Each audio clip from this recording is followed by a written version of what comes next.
அப்புறம் குடல் குழம்புக்கு மெயினாக தேவை என்ன அப்படின்னிங்கன்னா தேங்காய் பால். சரியா, நான் வந்து ஒரு முழு தேங்காய் உடச்சி அதில் ஒரு அரை முறி, அதுக்கப்புறம் மீதி இருக்கிறதுல ஒரு கால், அப்போது முக்கால் முறி தேங்காய் வந்து அரைச்சி கட்டியாக ஃபஸ்ட்டு பால் மட்டும்தான் எடுத்திருக்கேன். செகண்ட் பால் எதுவும் எடுக்கலை.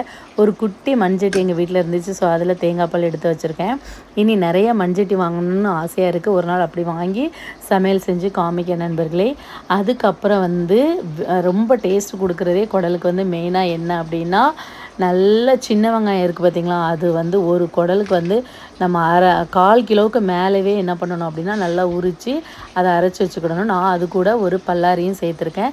அப்புறம் நிறைய பல்லாரி அதில் பார்த்துருப்பீங்க, அது வந்து ரத்தம் குடல் வந்து வசக்கிறதுக்காக. அதுக்கப்புறம் தக்காளி வந்து ஒரு 2 குட்டி தக்காளி மட்டும்தான் போடணும். அதுக்கப்புறம் மெயினான மசாலா என்னன்னு